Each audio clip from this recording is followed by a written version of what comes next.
Hai đội trưởng của hai đội hãy nhắc nhở vận động viên của mình nhanh chóng về để thi đấu luôn ạ. Các bạn đội đánh lái đã đủ người chưa? Ngồi xuống vào đây, xuống thấp.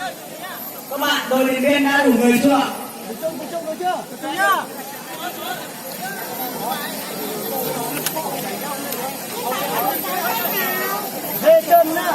Các bạn đội luyện viên đủ người chưa?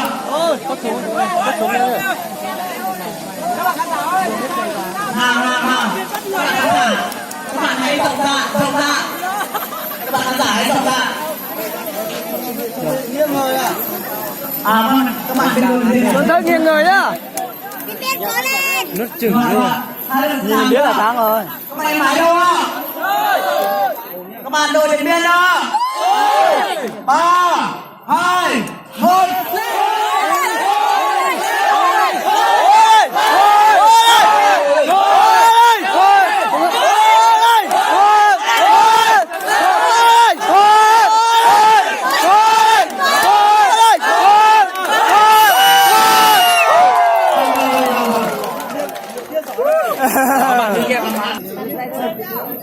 Dùng tay rồi chân không mới.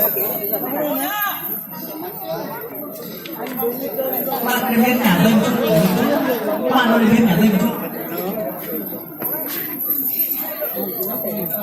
Đâu. Bạn đội viên bài đủ chưa? Bạn đội viên bài đủ người chưa?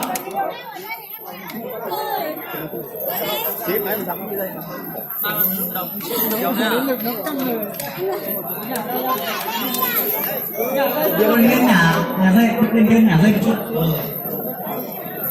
Bạn đội viên đủ người chưa? Sẵn chưa? Xinh gái thế sao? Bạn đội viên sẵn sàng chưa? Những kia là đủ người chưa? Xuống thấp. Các bạn khán giả rộng ra kìa. Các bạn khán giả rộng ra. Rộng ra. Các bạn em lái